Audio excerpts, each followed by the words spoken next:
All right, welcome you guys. Just a little bit of a talk today on gratitude. I know it feels to me like the beginning of the week because I don't start my weeks until Tuesday. Monday is always my day off. But I wanted to talk to you about something that's near and dear to my heart, something that I think too often we don't understand fully, is gratitude. And why I say we don't understand it fully is because we tend to get so involved and steeped into our own world. And all you know is you, right? All you know is who you are, your circumstances, how you were raised. You do the best you can do with who you are, right? That's what it is. And so oftentimes, you hear speakers talk about, are you living from the perspective of what the world has done to you or what you're going to do about it? And so gratitude comes into play from the perspective of being grateful. Someone's asking, what is gratitude? And it's this sense of feeling thankful for even things that you shouldn't that most people wouldn't be thankful for. And so it's not necessarily my definition. When you look at gratitude, it's kind of like this overwhelming sense of gratefulness. And when you are thankful, thankful for things in your life, we tend to see that as a one-sided coin.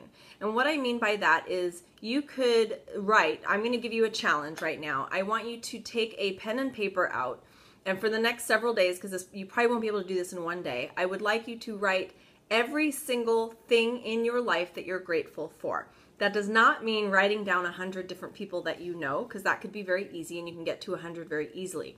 If, let's say, you're grateful for your best friend, that could be one item. If you're grateful for your spouse or your children or a child, those could be one line item things. But I don't want you to sit there and start listing out every single person that you know and that you're grateful for in your life. You would have to put those people into one group. So I'm thankful for my church family. But if I have a couple best friends there, I can say I'm thankful for these people, and specifically, again, not too many, but write a list of things that you are grateful for in your life. Like, I'm grateful for sunrises. Maybe you are a sunrise person and you love the sunrise. I'm not so much. I like sunsets. I think they're beautiful and I'm around for them. Usually sunrises, I'm still sleeping. So I want you to list out every single thing you're grateful for. And why I said there's two sides to the coin is it's interesting when you start getting to the back end of that list, because then you start realizing that what are some of the things you're grateful for that in normal terms you wouldn't be grateful for, like someone dying in your life, or a divorce that happened either to you or to your parents, that normally you wouldn't say, I'm so happy and thankful for that. I think too oftentimes people associate gratitude and gratefulness with things that make them happy or that are feel-good things. But oftentimes getting cancer, you could be actually feel grateful for life and grateful for who you have become because of what you have done and who you have become through that experience. And so that's where you start getting the other side of that coin, and that's what gratitude is. Gratitude is looking at all aspects of your life and feeling grateful and happy almost from the perspective of everything. Everything, if you can really look at all sides of the coin, and I say all sides because, we even have that circle round thing that goes around the outside of the coin that continues to oftentimes come back.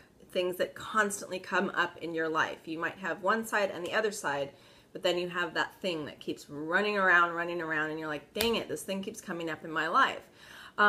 Being single could be so positive. I can't even tell you how positive that could be. When you start looking at the stuff you can do for being single, I think what happens is you get the tape playing in your mind, going round and round, saying, you start comparing yourself to everybody else, saying, if only I had that, if only I had a child, if only I had a spouse, if, my life would be complete, and woe is me. It is that cycle of of this circle of madness that is around the coin, that you're not able to look at both sides of the coin because you're staying on the outside surface of the coin, okay?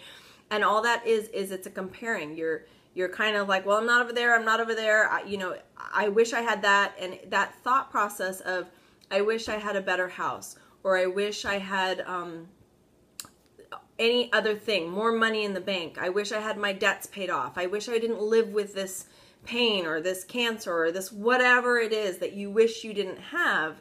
You're living in a state of perpetual non-gratitude because all you're doing is thinking about the negative. And once you can start thinking about, okay, let's play the game. What is the positive stuff with what I've got going on right now? And start really trying to consider how you can be grateful for areas in your life that maybe the average person wouldn't be grateful for. And that's where it gets tricky, and that's where some of you might tune out.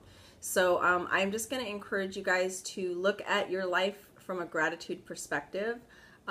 Biblically, Paul says far better for you to be single. I know that's the harder route because nobody wants to be single, but the amount of things that you can do in your life if you're single are actually usually larger. I know that there's the other side of that coin, but again, you need to look at the positive things to that. And possibly, again, this goes, I don't know everybody's situation, but the person who asked that, you get into this state of kind of depression when you start constantly thinking about the bad things in your life, or at least what you perceive to be as bad.